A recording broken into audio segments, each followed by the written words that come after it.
ஏய் நந்து,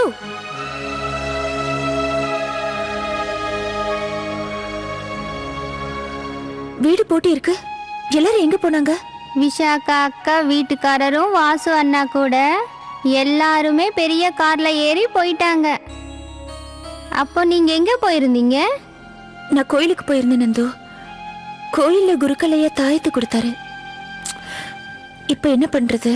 வாசு அங்கிள் என்கிட்ட சொன்னாங்க, இன்னைக்கு அவங்க எல்லாருமே டெல்லிக்கு போறாங்களா? டெல்லிக்கா?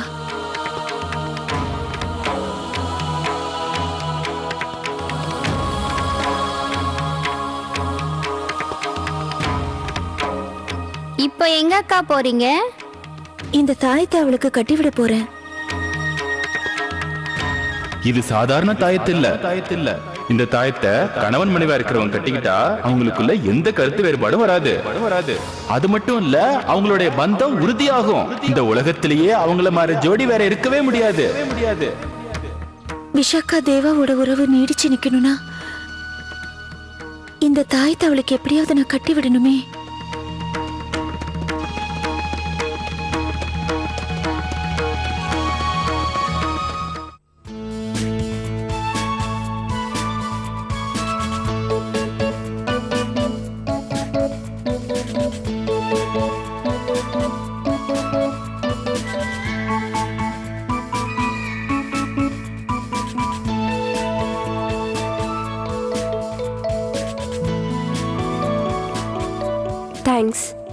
தேங்க்ஸ். கீழே எல்லாரும் முன்னாடியும் என் மேல அன்பு கட்டுற மாதிரி ரொம்ப நல்லாவே நடிச்ச. இந்த அளவுக்கு நான் உங்ககிட்ட எதிர்பார்க்கவே இல்லை. நீங்க நினைக்கிற மாதிரி இதுல எதுவுமே இல்ல. இப்ப அதுக்காக தேங்க்ஸ் சொல்ல வேண்டிய அவசியமும் இல்ல. நீங்க என்னோட கணவர். உங்களுக்கு என்ன விருப்பமோ அதை செய்ய வேண்டியது என்னோட கடமை.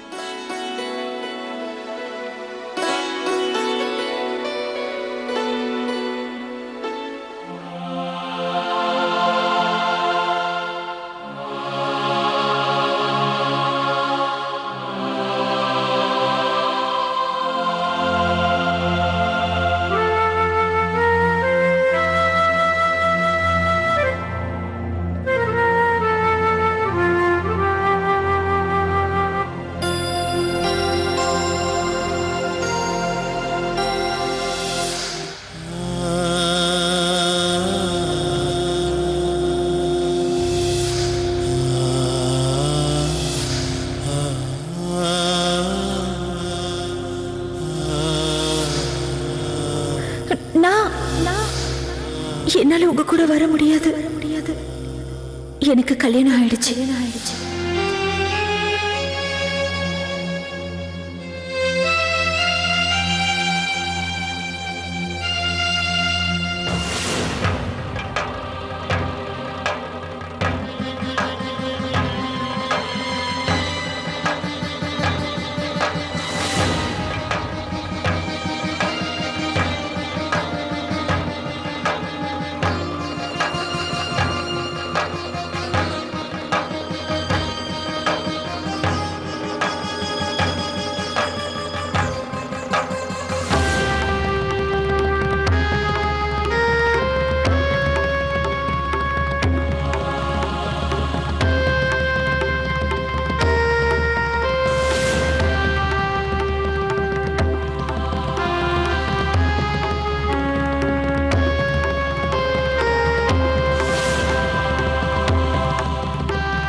உங்ககிட்ட சொல்றதுக்கு என்ன, பையன் கிடைக்கிற வரைக்கும் எனக்கு நிம்மதியே இல்லை. ஒரு பையன் கூட கிடைக்காம போயிட்டான். உங்களுக்கு தெரியாதும்மா, நான் இந்த ஊர்ல பக்கத்து ஊர்ல எனக்கு தெரிஞ்சவங்க எல்லார்கிட்டையும் சொல்லி வச்சிருக்கேன். உண்மை தெரிய வந்ததுக்கு அப்புறம் எல்லாரும் ஒரு அடி பின்னாலதான் போறாங்களே ஒழிய வரமாட்டேங்கிறாங்க. ஏன் வரமாட்டேங்கிறாங்க? ராதிகாவை பத்தி சொன்னதும்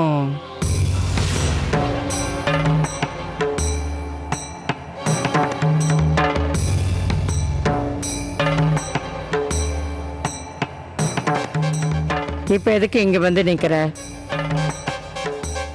போ, உள்ள போய் உங்க அம்மாக்கு ஏதாவது உதவி செய்.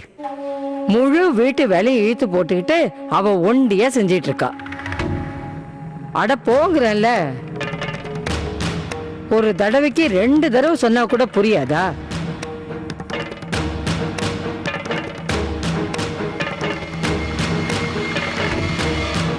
இத பாருங்க, நீங்க ஏன் பேசாம இருக்கீங்க?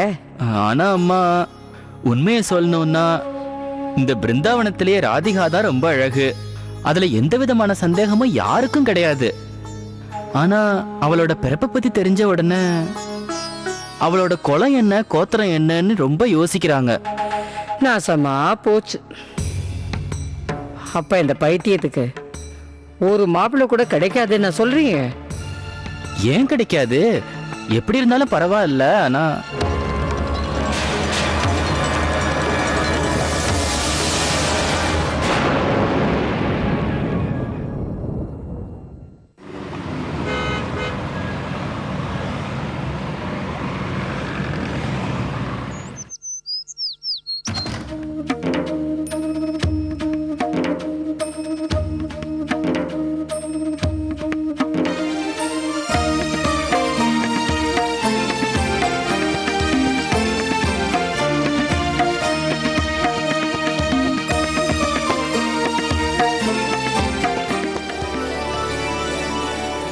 மிருநாளினி, எங்க போற? என்னோட ரூமுக்கு தான். வேற எங்க? சின்ன மருமக முதல் தடவையா இந்த வீட்டுக்கு கிரகப்பிரவேசம் வந்திருக்கா. நீ அவ கூட கொஞ்ச நேரம் இருக்கலாம்ல? உங்க சின்ன மருமக எத்தனை தடவை தான் கிரகப்பிரவேசம் பண்ணுவா?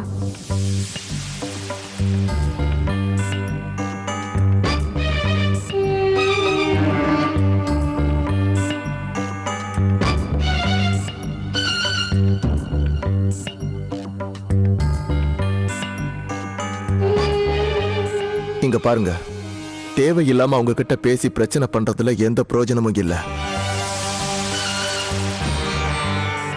சிரிச்சுக்கிட்டே சின்ன மருமகளை ஏத்துக்கிட்டாதான் நம்ம பிரச்சனைக்கு சரியான தீர்வு கிடைக்கும்னு நினைக்கிறேன். Trust me.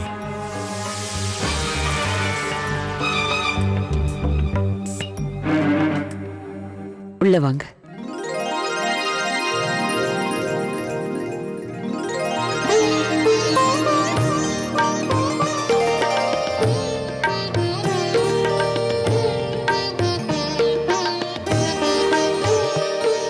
உன்னோட கால் படுறதுக்காக தான் இப்ப கலர் கரைச்சு வச்சிருக்காங்க. ஆனா இந்த வீட்டுக்கு நீ கலரை கொண்டு வருவேன்னு எல்லாருக்குமே நல்லா தெரியும். சந்துரு, நாங்க வா சின்ன மருமகளே, புது வீட்டை உனக்கு சுத்தி காட்டுறோம். முதல்ல பூஜை ரூமுக்கு போலாம். இதான் நம்மளோட குலதெய்வம்.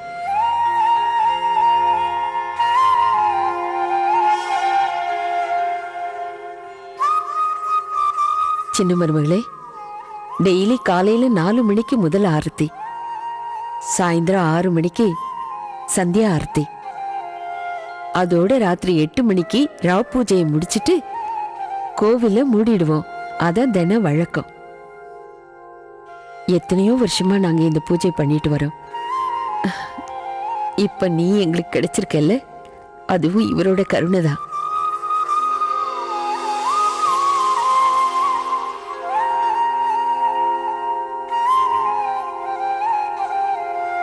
வா, மீதி வீட்டையும் சுத்தி பார்க்கலாம்.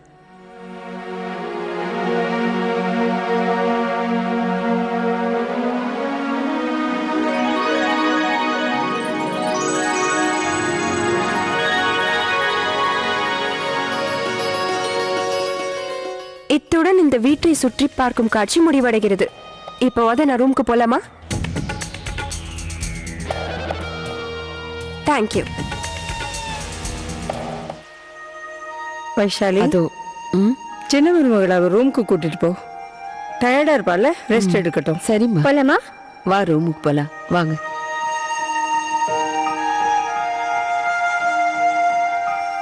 வா சின்ன மருமகளே, இதான் உன்னோட அறை. பிடிச்சிருக்கா? ரொம்ப அழகா இருக்கு. டயர்டா இருப்ப, படுத்து கொஞ்ச நேரம் ரெஸ்ட் எடு, சரியாயிடும். ஆ, உனக்கு ஏதாவது வேணும்னா சந்துருவை கூப்பிடு, வருவாரு. சரி. ம், சந்துரு இந்த வீட்ல ரொம்ப வருஷமா வேலை செய்யறாரு. நீ எதுக்கு வேணா கூப்பிடலாம். போலாமா தீபிகா? போக வேண்டியது தானே. ஏதோ புதுசா வந்திருக்காங்க, கொஞ்ச நேரம் பேசலாம்னு நினைச்சேன். அப்பா, பேச விட்டா போதுமே, பேசிக்கிட்டே இருப்பியே நீ.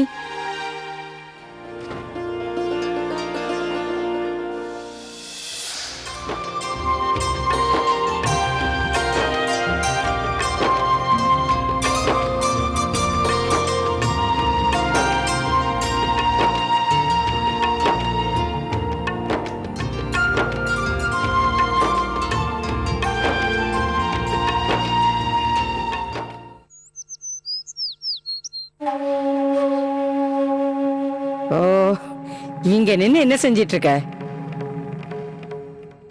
உன்னை பாக்கறதுக்கு பையன் வரான்னு ஏற்கனவே சொல்லியாச்சுல்ல. போ, போய் தயாராகு. அட போங்கிறல்ல, போ சீக்கிரம் போ போ.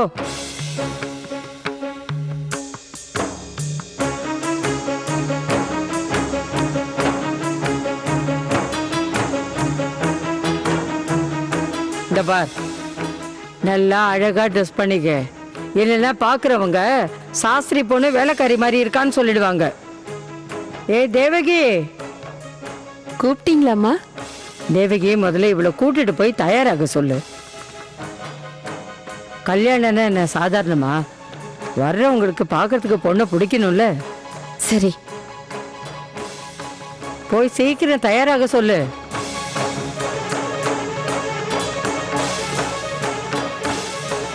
ராதே ராதே ராதே.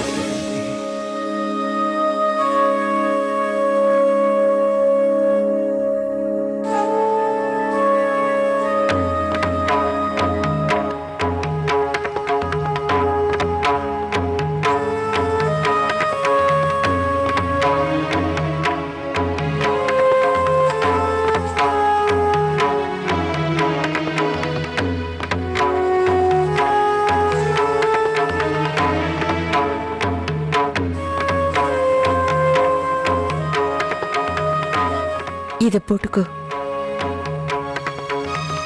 இத போட்டுக்கோ ராதிகா.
குடும்பத்தோட வந்திருந்தீங்கன்னா இன்னும் நல்லா இருந்திருக்கும்.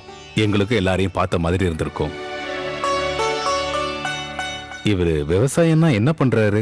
பருத்தி பயிரிடுறாரு. ஓ, அப்படியா? எல்லாருமே அதானா? என்ன சேஷாத்ரி, இப்பதான் எல்லாம் சகஜமாயிடுச்சே. என்ன வேலை செஞ்சா என்ன? நல்லா சம்பாதிச்சா சரி. குடிக்க ஏதாவது கொண்டு வருவா? இல்ல இல்ல, அதெல்லாம் தேவையில்லை. நீங்க முதல்ல பொண்ணை கூப்பிடுங்க, பாத்துறேன். இதோ அவளே வந்துட்டா.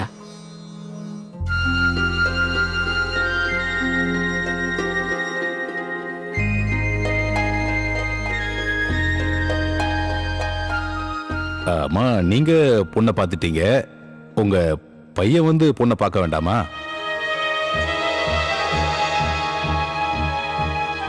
அவரோட போட்டோ கொண்டு வந்திருக்கீங்களா?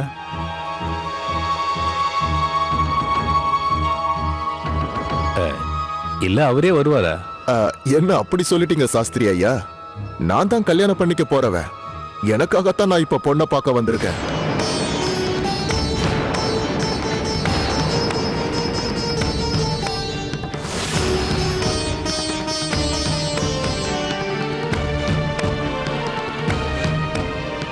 ராதிகா உள்ள போ.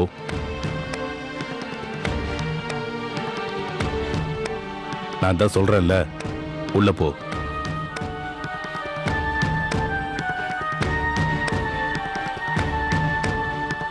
நீங்க தப்பா எடுத்துக்காதீங்க. முதல்ல இங்க இருந்து போங்க, அதான் எல்லாருக்கும் நல்லது. ஏன் அப்படி சொல்றீங்க? இதுக்கு மேல எந்த கேள்வியும் கேட்காம நீங்க கிளம்புனா உங்க எல்லாருக்கும் நல்லதுன்னு சொல்றேன். எதுக்காக இப்ப என்ன அவமானப்படுத்தி வெளியில அனுப்புறீங்க சாஸ்திரி? நான் உங்களை ஏமாத்த நினைக்கிறேனா? நீங்க என்ன பத்தி அப்படி நினைச்சிட்டீங்களா சாஸ்திரி?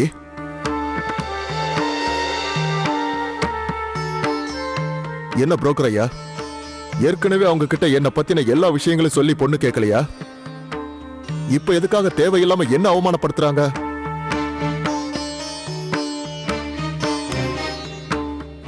ஏற்கனவே நான் புரோக்கர் கிட்ட எல்லா விஷயத்தையும் சொல்லிட்டேன். அவர் சொல்லிருப்பார்னு நினைச்சேன். தயவு செஞ்சு மன்னிச்சிருங்க. எங்கேயோ ஏதோ தப்பு நடந்திருக்கு. இப்ப நான் சொல்றேன், இந்த சம்மந்தம் எங்களுக்கு சரியா வராது. போயிட்டு வாங்க.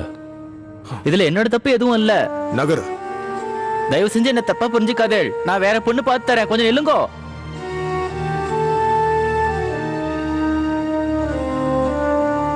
நீங்க இதெல்லாம் யோசிக்கவே மாட்டீங்களாமா? ஏமா இப்படி ஒரு மாப்பிள்ள வருவான்? ராதிகாவை நான் என்னோட பொண்ணு மாதிரி தானமா நடத்திட்டு வர்றேன். ராதிகாவோட எதிர்காலத்தை பத்தி எனக்கு மட்டும் கவலை இல்லைன்னு நினைக்கிறீங்களாமா? அதனாலதான் இந்த கல்யாணத்தை வேண்டான்னு நான் சொல்லிட்டேன். நீங்க ஏமா இப்படி பண்றீங்க? ராதிகாவோட எதிர்காலத்தை குழி தோண்டி புதைச்சிடலான்னு முடிவு பண்ணிட்டீங்களா? இத பார், அவ போற இடத்துல பிரச்சனை வரக்கூடாதுன்னு தான் இப்படி ஒரு ஆளை கூட்டு வந்தாரு. உனக்கு தெரியாதா? எவ்வளவு மாப்பிள்ள பார்த்தாலும் எந்த ஒரு நல்ல குடும்பத்திலையும் ராதிகாவை மருமகளா ஏத்துக்க மாட்டாங்க. ஏன்னு தெரியுமா? ஏன்னா அவ கொலை என்ன, கோத்திரம் என்னன்னு யாருக்குமே தெரியாது. அம்மா, இதுக்கு மேல எதுவும் பேசாத. இந்த திருடிக்காக நல்ல வரன் வந்தது, அதை கெடுத்து விட்டுட்ட நீ. என்னதான் ஜோடிச்சு நீ உன் பொண்ணுன்னு நடு வீட்டுல வச்சாலும் அவன் மேல இருக்கிற பாவக்கரை போகுமா என்ன?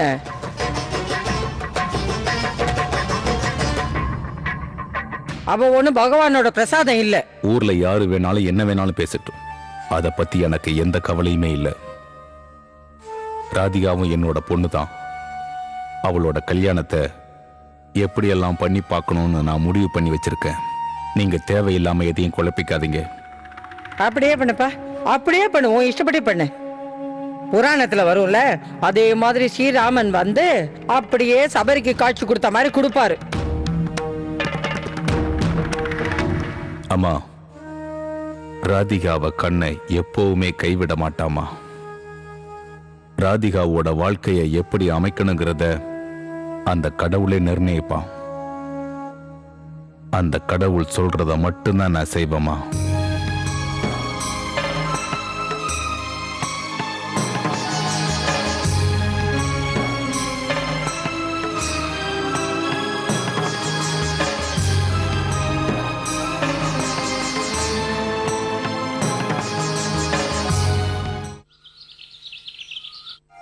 வா சின்ன மருமகளே, இதான் உன்னோட அறை. பிடிச்சிருக்கா? ரொம்ப அழகா இருக்கு. டயர்டா இருப்ப, படுத்து கொஞ்ச நேரம் ரெஸ்ட் எடு, சரியாயிடும். உனக்கு ஏதாவது வேணும்னா சந்துருவை கூப்பிடு, வருவாரு. சரி. சந்துரு இந்த வீட்டுல ரொம்ப வருஷமா வேலை செய்யறாரு. நீ எதுக்கு வேணா கூப்பிடலாம். போலாமா தீபிகா? போக வேண்டியது தானே. ஏதோ புதுசா வந்திருக்காங்க, கொஞ்ச நேரம் பேசலாம்னு நினைச்சேன். அப்பா, பேச விட்டா போதுமே, பேசிக்கிட்டே இருப்பியே நீ.